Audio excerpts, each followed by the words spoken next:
You've heard the legends of people being swallowed by whales and coming out alive, but there's no way that a human could actually survive a trip inside one of these massive beasts, right? Wrong. In June 2021, lobster man Michael Packard was diving on the sea floor when he was hit by something big. Everything went dark, and he immediately thought a shark had caught him. But he didn't feel any teeth digging into his flesh. Suddenly, everything around him began to squeeze his body. He was inside the mouth of a whale, and it was trying to swallow him whole. Want to know how he fought his way out of the 30-ton mammal? Here's how to survive getting swallowed by a whale. There are two types of whales. Toothed whales, such as sperm whales, can eat giant squid in the deep sea, but they have no taste for humans. And there are baleen whales. These giants use a layer of bristles to eat small prey such as krill and little fish. They attack schools of krill or fish with their mouths wide open to catch as much food as they can. But like Michael, humans can get caught inside their deep, massive mouths. Once you get picked up in a whale's mouth, you don't have much time, so you better start thinking of an exit strategy. Is there breathable air inside a whale? How can you force it to spit you out? And how did one man spend 3 days inside a whale? Number 3. The captured photographer. In 2019, nature photographer Rainer Schilt was diving off South Africa's coast, trying to get some cool shots of sharks feeding on a run of sardines. Suddenly, everything went black, and he felt a strong pressure around his waist. He got trapped inside the mouth of a bride's whale. As an experienced diver and nature photographer, he knew that a bride's whale's throat is not wide enough to swallow a human, but if the beast started to submerge, he would run out of oxygen and drown. All he could do was stay calm and wait for a chance to escape. His wife and one of his friends were horrified, watching the scene from a boat a few meters away. Fortunately, a couple of seconds later, the whale realized that Rainer was not a giant sardine and spat him out. Number 2. The caught fisherman.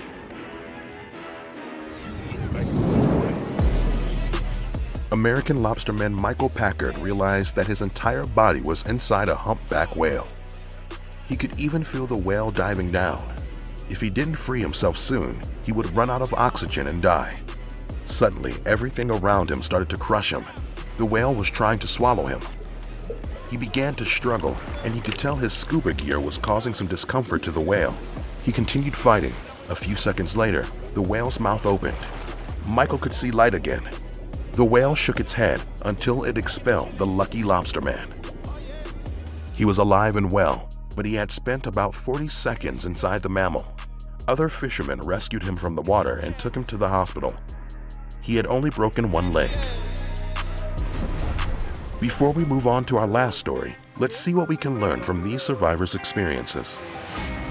Both Michael and Rainer were very close to schools of fish, which whales and sharks eat.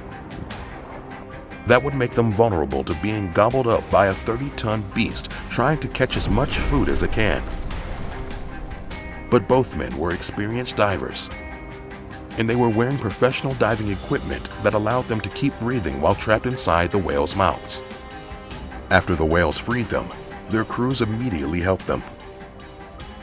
Finally, they also knew that the whales cannot swallow humans, which helped them stay calm and find ways to survive. If you are not an experienced diver with professional equipment and the support of other professionals, do not even try to swim near these gentle but dangerous giants. Number 1. The biblical hoax. In 2015, many media outlets reported the incredible story of a Spanish fisherman who fell overboard during a terrible storm and got swallowed by a whale. The first report said that Luigi Marquez survived for 3 days inside the giant animal by eating the raw fish in its stomach. Then the whale ejected Marquez into the water. Yep, like the biblical parable of Jonah. The story even included a picture of Luigi, but according to other media that questioned the story, he turned out to be a man named Mike. Finally, marine biologist Helen Scales assured the BBC that there is no breathable air inside a whale.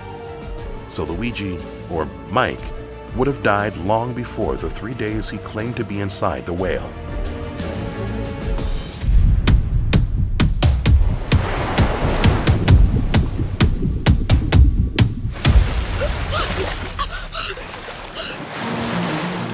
You're out sailing on the beautiful, vast reaches of the sea. But the tide starts to pick up. A colossal wave violently crashes into your boat. You lose your bearings as the ship flips head over heels.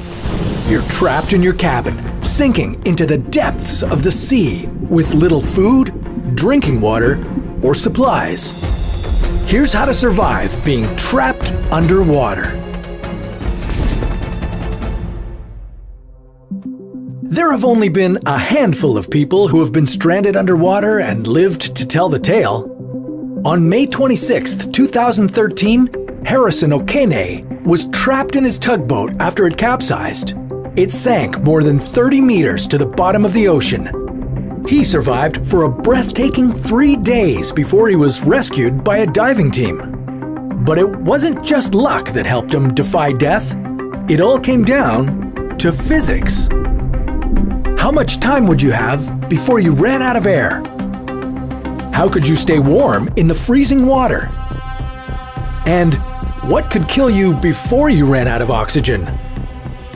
Step 1, find an air pocket. You're probably going to need some air, and you're going to need to find it quick. On average, most people can hold their breath for about 30 seconds. After that, your chances aren't very good. He's drowning! He's drowning! Save him, man! When you're unable to breathe, carbon dioxide can't leave your body, so it builds up in your bloodstream. It acidifies the blood and can kill you in just a few minutes. But if you're trapped in an area with rooms, like a boat or a cave, swim up. You might be able to find an air pocket. Any air that's trapped in a room will rise above the water, making an air bubble that you can breathe in. Step 2. Make a platform. Now that you've found some air, you might be feeling a little chilly from swimming in the cold water.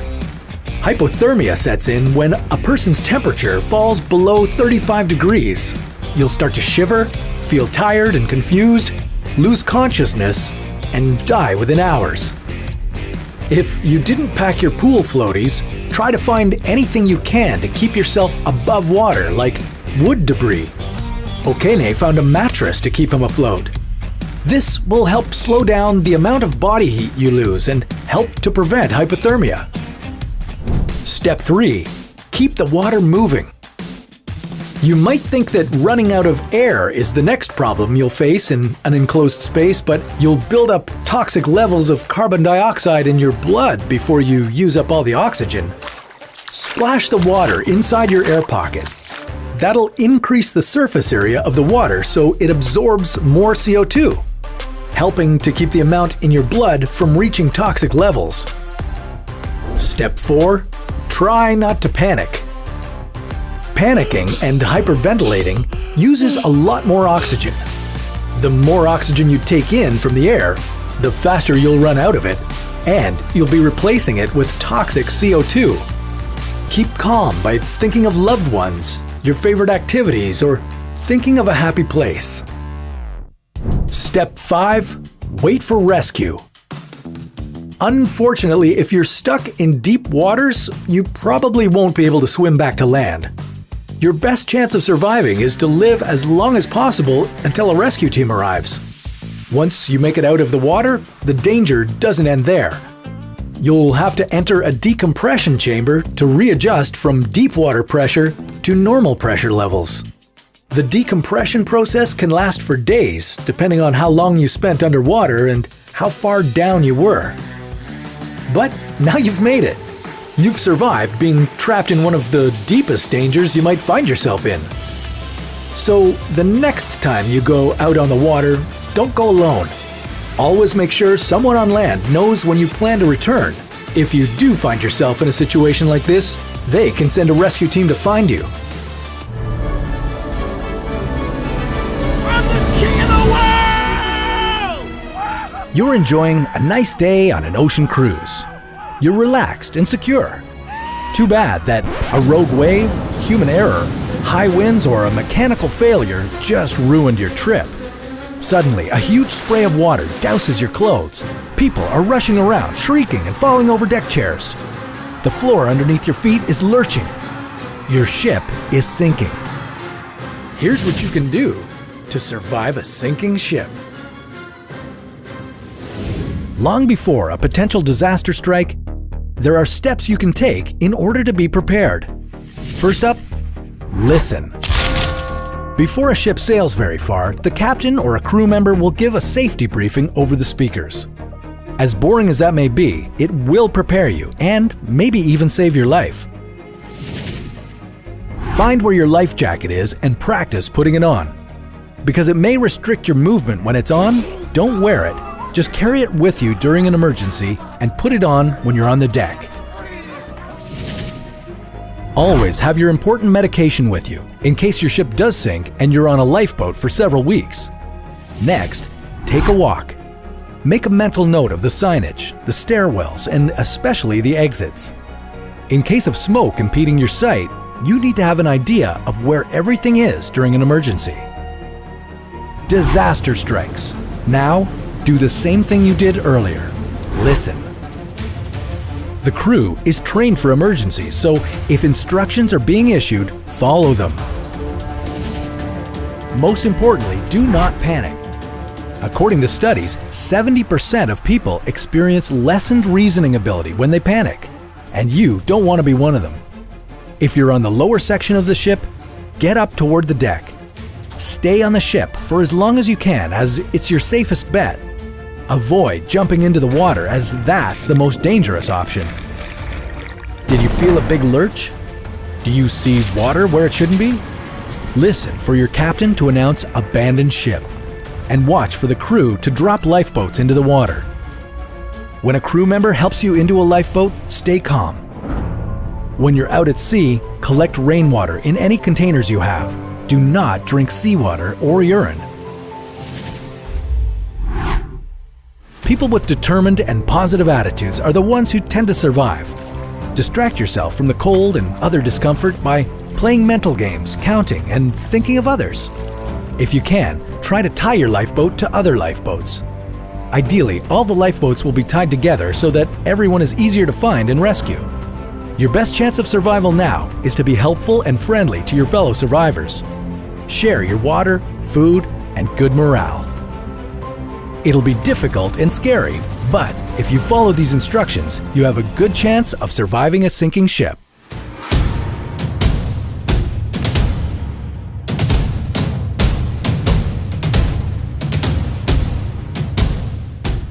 You're on a boat for a little fishing trip. It's just you, your reel, and the open ocean. You lose track of time and don't notice the storm that's closing in. You jump overboard as the deadly water swallows the boat. Now you're trapped in the open ocean. What would you do to stay alive? This is how to survive being left in the open ocean. Oceans cover 70% of the Earth, and we use them for many reasons. Transportation of goods, fishing, cruises, diving, even powering our cities and homes, just to name a few. But oceans are dangerous, with waves that can be 30 meters high, and their powerful tides can carry you away from a boat or shore very quickly. If the water wasn't enough to worry about, then what lives in it should be. Some ocean residents, including barracudas, are hungry. It is no wonder that history is full of stories of humans tangling with the ocean and failing. The Titanic, a British cruise liner that struck an iceberg in 1912 and sunk, killing over 1,500 people. In 2015, the El Faro cargo ship sailed into a Category 3 hurricane. The ship sank and all 33 people on board died. If you're left in the open ocean, what's your next move? What if you can't swim? Could a vegetarian find food? What could you drink if there's no rain? Being stuck by yourself in the open ocean can be terrifying. You might be able to survive, but you'll have to act quickly. Step 1. Float. The equipment you have with you when you find yourself stranded on the open ocean will play a heavy role in your survival chances. Even if the boat is damaged, it could help you survive.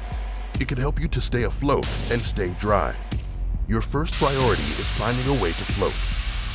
Get into a life raft if there is one, or grab a hold of anything that will keep you on the surface.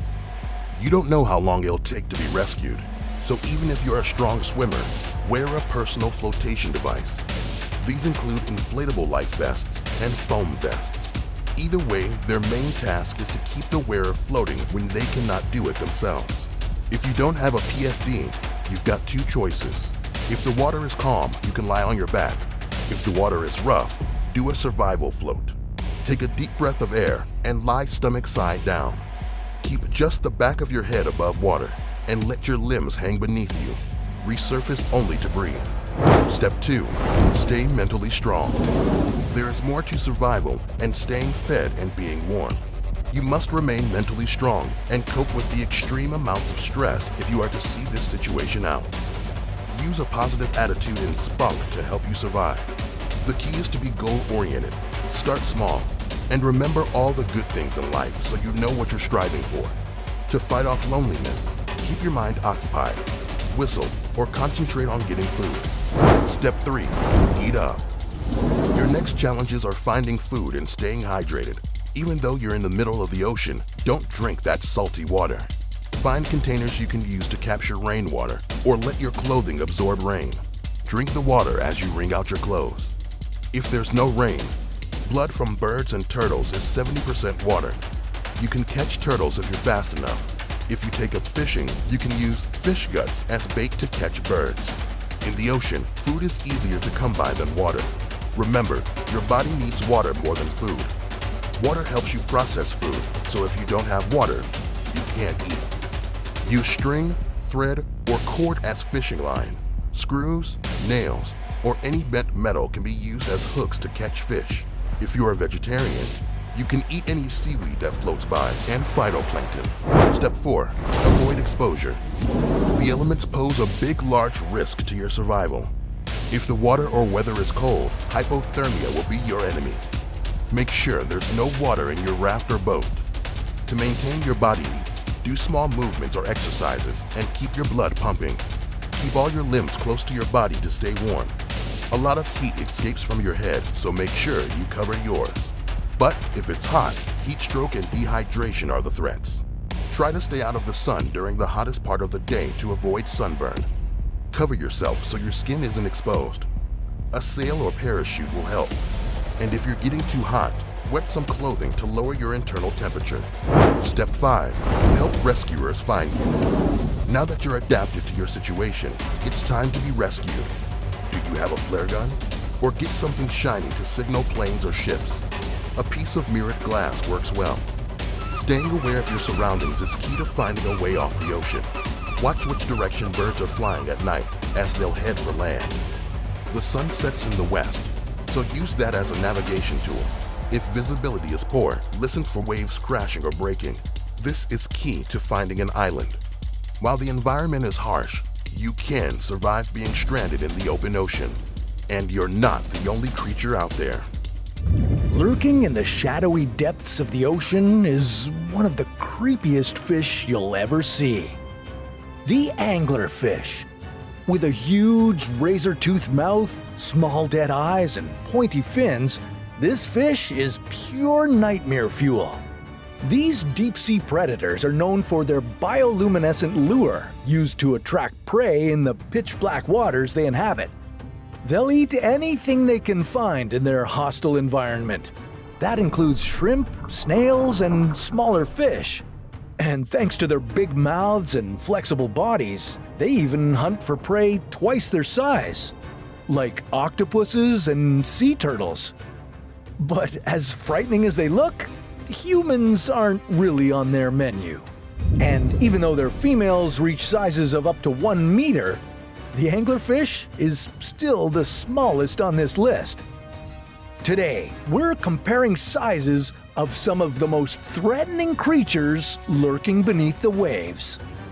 We'll discover which of these sea monsters are dangerous to humans and what you can do to survive an encounter with them. And you'll find out why the largest monster is not necessarily the longest. But before we get there, let's continue with a monster you don't want to see face to face. The massive great white shark is the ocean's apex predator. The biggest one ever recorded was almost 7 meters long. Great white sharks are typically located in coastal waters in temperate and tropical climates around the world. They're known for their powerful jaws lined with rows of razor-sharp teeth. Now, while attacks on humans are rare, their sheer size and predatory nature make them a potential threat. If you're going swimming in areas known for frequent shark activity, okay. But stay in groups and avoid areas where baitfish or seals are present to reduce the likelihood of an encounter. Or just stay on the boat. Now, if you come across one, it's crucial to remain calm and avoid sudden movements. Slowly and steadily back away from the shark while maintaining eye contact, if possible. If you're attacked, aim for the shark's sensitive areas like the eyes or the gills and fight like your life depends on it. Because it does. And don't say I didn't warn you. Terrifying, right? Well, don't cancel that beach vacation just yet. Like and subscribe for more pro tips on surviving anything the ocean throws your way. Okay, moving on to the giant oceanic manta ray, boasting an impressive wingspan that can reach up to 8.8 meters. These majestic creatures glide through the warm, tropical, and subtropical waters around the globe, hoovering plankton as they swim. Despite their formidable size, manta rays won't try to eat or hurt humans. However, their smaller relative, the stingray, is equipped with venomous tail spines, a defensive mechanism that can inflict painful wounds. This is how the legendary Steve Irwin, the crocodile hunter, died. To find out more, check out our episode about him after this. To avoid a painful encounter with a stingray, you should shuffle your feet through the sand as you walk in shallow waters. This is known as the stingray shuffle, a way of alerting your presence so they'll swim away. Trust me, you do not want to step on one of these. Okay, next up is the giant Pacific octopus, an intelligent creature whose arm span can stretch up to 9 meters and weighs as much as 272 kilograms. Known for their problem-solving abilities and curiosity, giant Pacific octopuses are a fascinating study in marine intelligence. They live in the colder and nutrient-abundant waters of the Pacific Ocean, stretching from the North Pacific coast to Japan. They've been observed using tools, navigating complex mazes, and camouflaging seamlessly with their surroundings. As menacing as they may look, these octopuses are generally reclusive and prefer to avoid human contact. However, if you get too close, you could get a face full of ink. Or even worse, get bitten and injected with toxic venom. But chances are they'll swim away first. Fingers crossed. If you find yourself in a close encounter with one, well, your best bet is to remain calm. Gently encourage it to detach by carefully guiding its arms away from you, avoiding sudden movements that might stress the animal. Next on our list is the largest animal on Earth. The blue whale commands the open ocean with its colossal size, reaching lengths of up to 33 meters and weighing an astounding 200 tons. Blue whales can be found in all of the world's oceans except for the Arctic. They typically travel alone or in pairs, but occasionally swim in small groups. These gentle giants consume vast quantities of krill and the occasional small fish or crustacean that gets caught up in the mix. The possibility of a blue whale swallowing a human being is extremely unlikely due to their filter-feeding diet.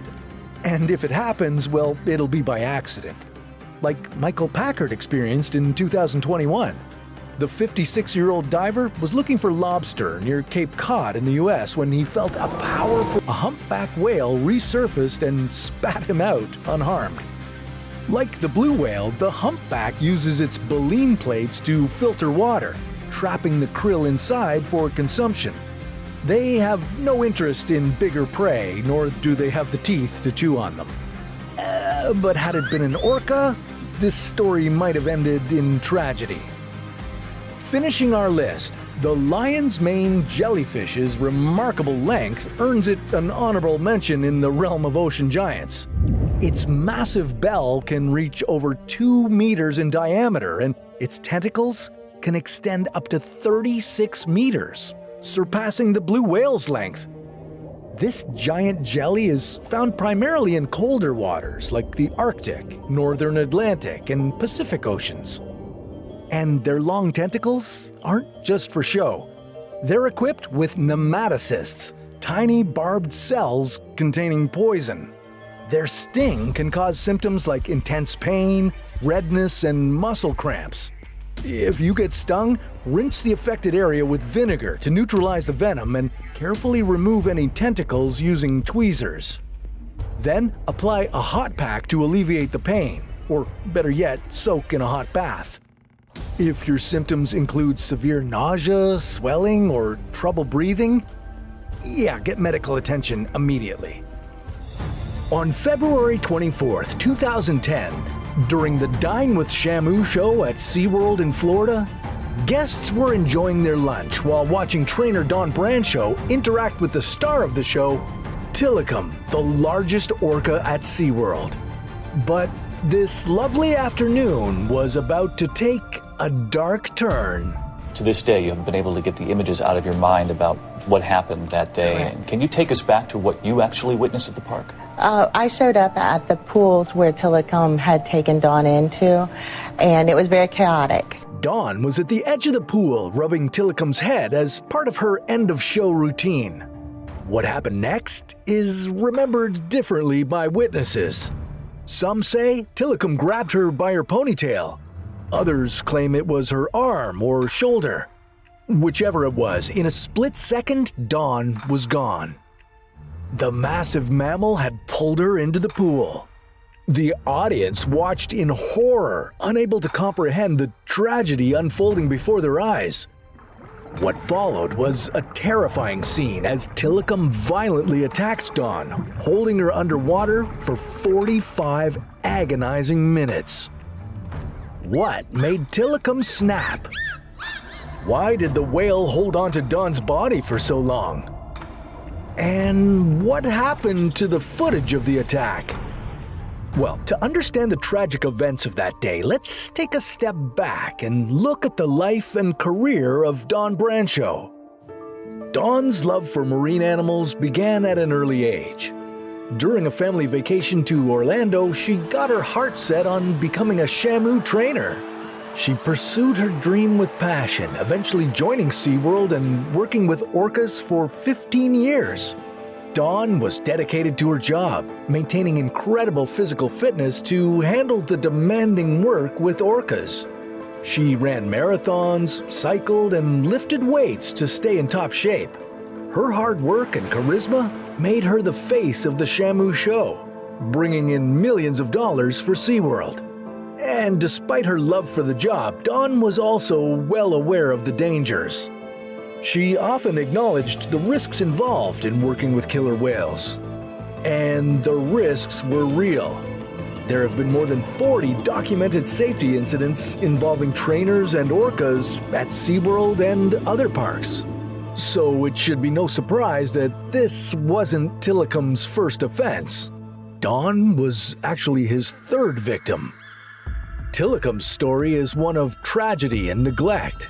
At just 2 years old, He was taken from his mother in the wild Icelandic waters and sent to a park called Sealand of the Pacific in Victoria, Canada. His name, Tilikum, means friend in Chinook, but his life was anything but friendly. At Sealand, Tilikum faced harsh and inhumane conditions.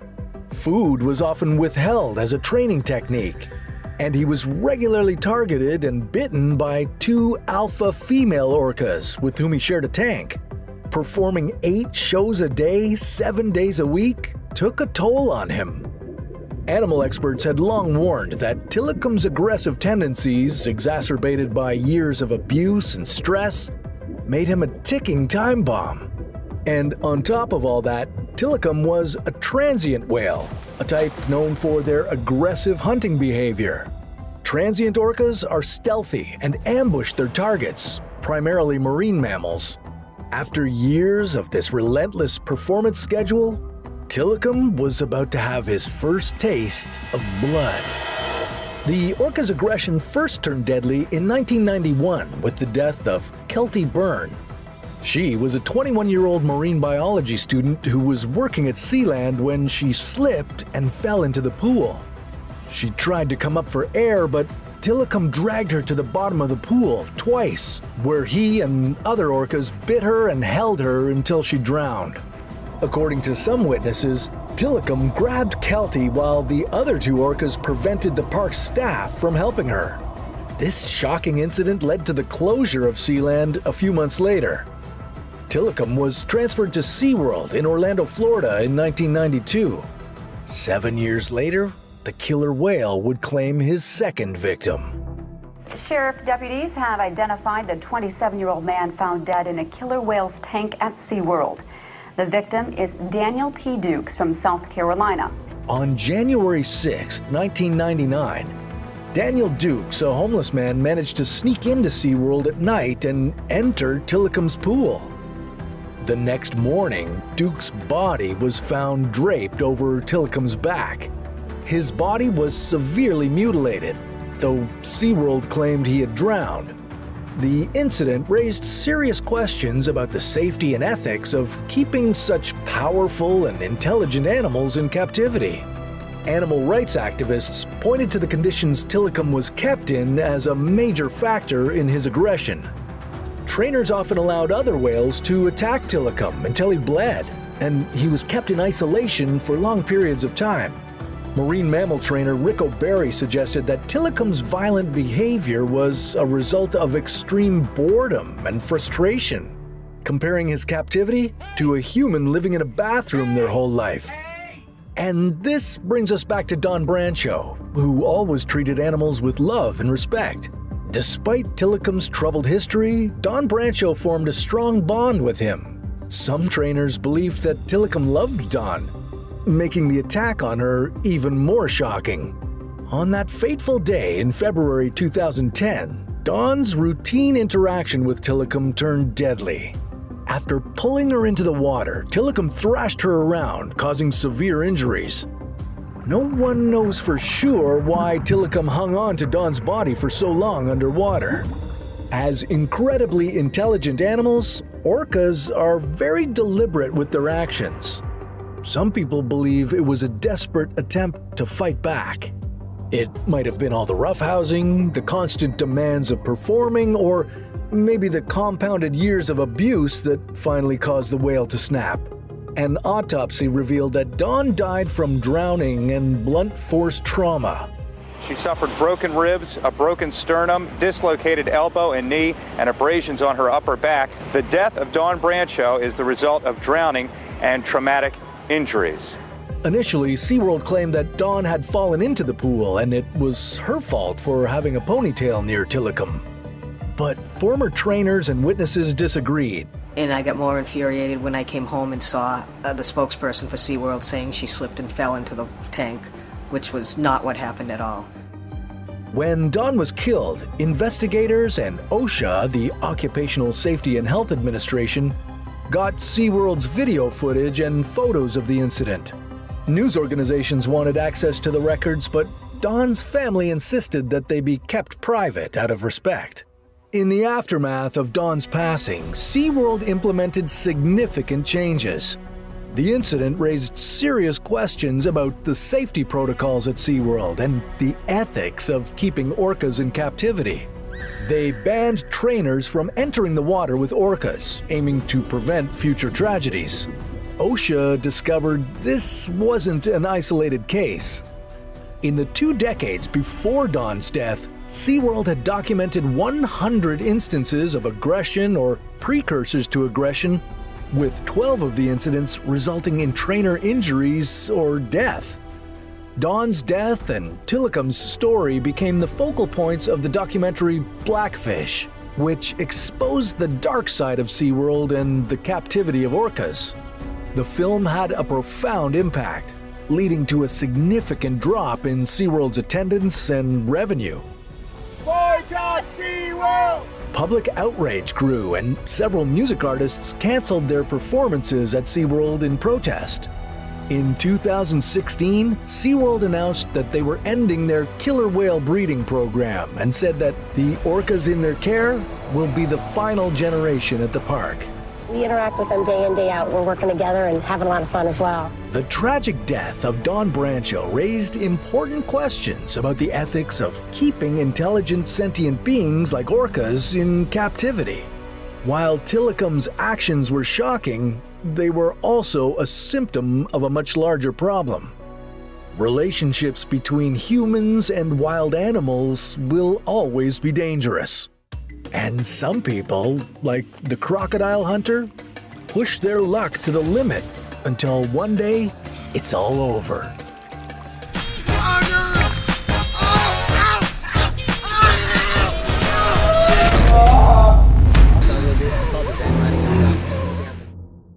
When you hear this music, you know the first thing that comes to mind, right? But did you know that there's an even deadlier creature lurking in the depths? Something that can kill you in a matter of minutes with excruciating pain. Here's how to survive a swarm of box jellyfish. They're difficult to see, and their 10-foot-long barbed tentacles contain venom that's so lethal that it's considered to be one of the deadliest creatures on Earth. What is a box jellyfish? What part of the world can you find them? If someone gets stung, should you pee on them? If you want to survive this lethal attack, follow these steps. Step 1. Run. Okay, swim. You'll want to get away as fast as you can. Box jellyfish are intentional swimmers, meaning they can propel themselves in your direction, unlike other kinds of jellyfish that simply float along the current. Scientists have identified more than 2,000 types of jellyfish, 50 kinds of box jellyfish, and being stung by one can kill you. A study of stinging incidents on a Thai beach found that 6 out of 15 were deadly. If you do get stung, at first it will feel like you've been bitten, but there will not be any evidence of an attacker.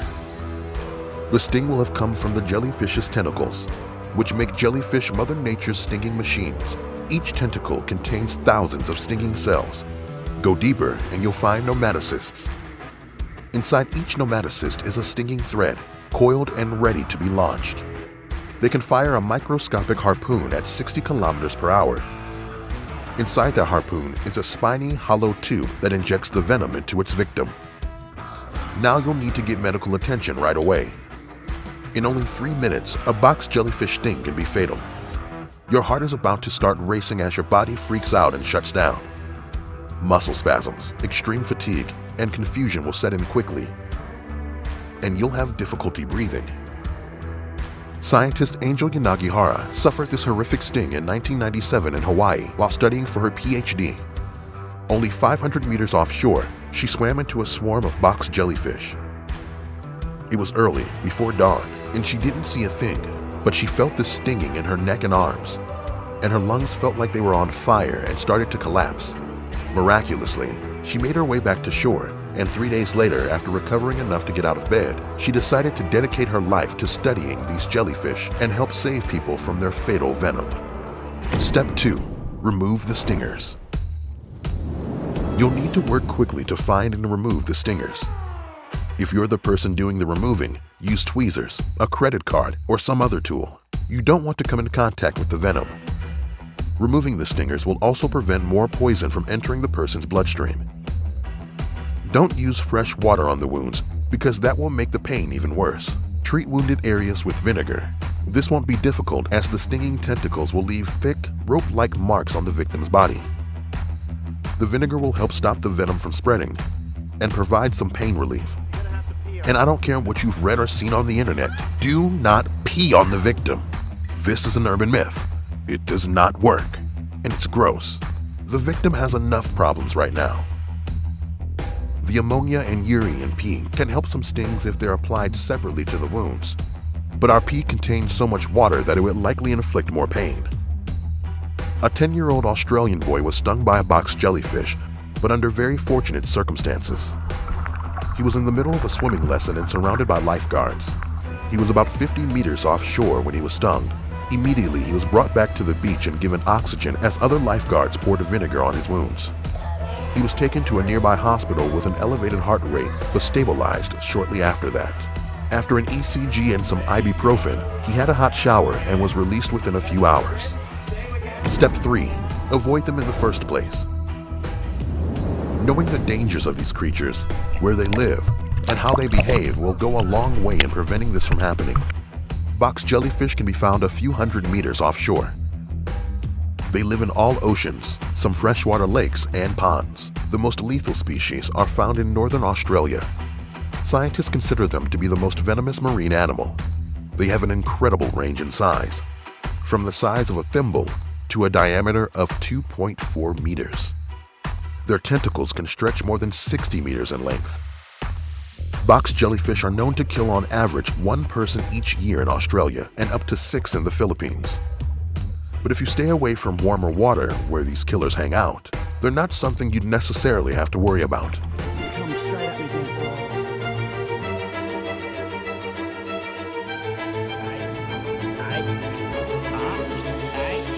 You're swimming in the sea when you feel a long creature brush by you underwater. Suddenly, there's a sharp pain in your arm. Whatever that thing was, it just bit you. You see it slithering away through the water. Was that a snake? And how concerned should you be about its bite? Here's how to survive venomous sea snakes. Sea snakes live in the tropical waters of the Indian and Pacific Oceans, but not in the Atlantic Ocean. Despite this, they are the world's most abundant and venomous reptiles. Just one of their bites could ruin your whole day, and maybe even your whole life. Their venom is a potent neurotoxin that can kill you if you don't get treated immediately. So how can you avoid being bitten? What should you do if one sinks their fangs into you? What are your chances of surviving? Step 1. Don't upset them. Be aware of your surroundings at all times. If you can, avoid the waters where snakes are known to live. If you see any snakes, keep your distance. Do not grab or engage with them in any way. If you make any aggressive or provocative actions, they will cause the snake to strike. If a snake approaches you, stay calm. They don't have the best eyesight and may only want to investigate. Once it knows you're not a threat or a potential mate, it should leave you alone. Then move away slowly. The snake might interpret any fast movements as a threat, and be aware they can swim backward just as fast as forward. But what if it bites you? Step 2. Get out of the water.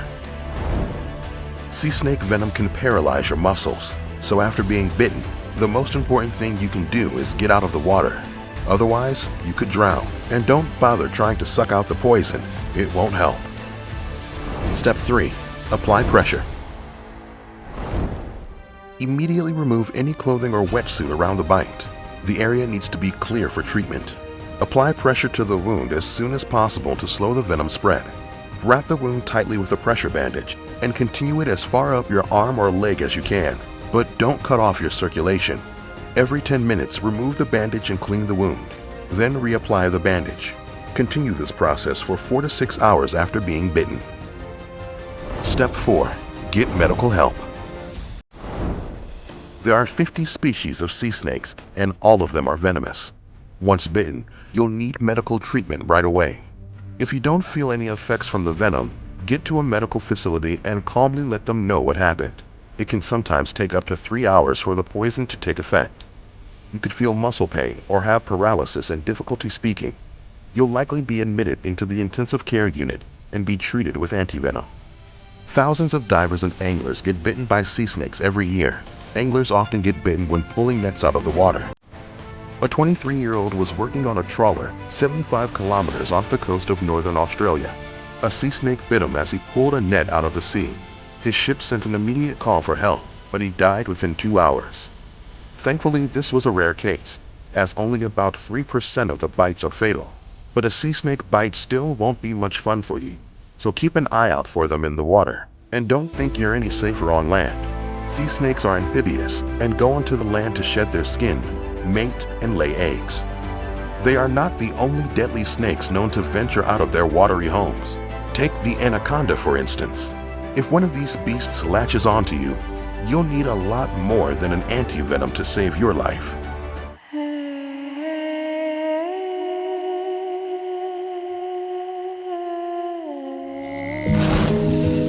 This beautiful, majestic creature could kill you in a matter of minutes. But you didn't know that, so you decided to touch it. Now that excruciating pain you feel is its powerful venom entering your body. You're dizzy and about to faint, but you keep swimming back to shore, because this creature doesn't travel alone. There could be 1,000 more of them coming your way. Here's how to survive a Portuguese man-o-war.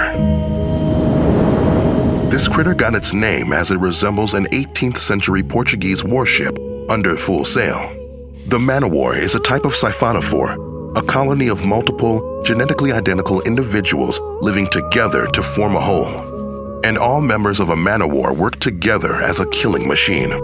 Its tentacles contain capsules that fire darts loaded with a potent, fast-acting poison designed to capture fish. In humans, it can cause welts on the skin. If you're allergic, you could have a severe reaction and die. Why shouldn't you pour fresh water on the sting? Why are man-o-wars so dangerous in the summer? How could gloves save your life? Step 1. Don't move. Although a Portuguese man-o-war sting causes an enormous amount of pain, don't start thrashing around or you could make it even worse. This creature's tentacles can be as long as 50 meters. The more you move, the more likely you are to get entangled in its tentacles and stung by the barbs. Too many stings can cause you to go into anaphylactic shock, a life-threatening condition caused by a severe allergic reaction. To avoid that, slowly move away from the man-o-war. Step 2. Beware of the summer. It's summertime. You're ready to jump into the sea and have some fun, but slow down. Before getting into the water, check local beach reports and warning signs for the presence of man-o-wars, especially during this season. They reach full maturity in summer, so that's when their venom is most powerful.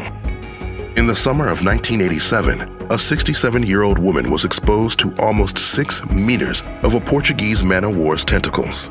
After it stung her, she stopped breathing and the blood stopped flowing to her brain and organs. Unfortunately, she died. Step 3. Use vinegar.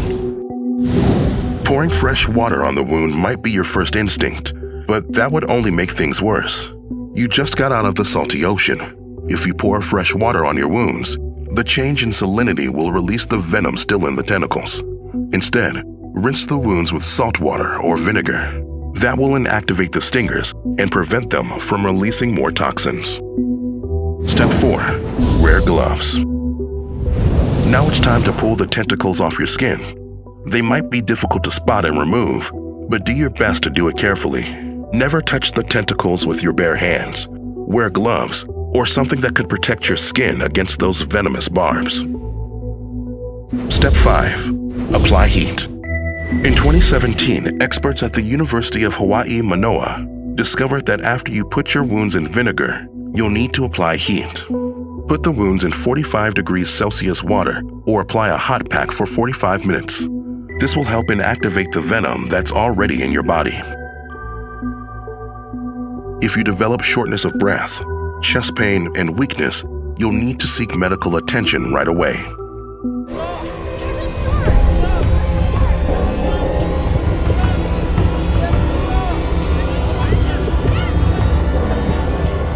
This is one of the most beautiful tropical islands on Earth, but the view comes at a high price. You'd have to deal with giant riptides, hungry great white sharks. And what is that thing growling behind the trees? Oh boy, what did you get yourself into? Here's how to survive the world's most dangerous beach. The most dangerous beach in the world is located on Fraser Island, on the southeastern coast of Queensland, Australia.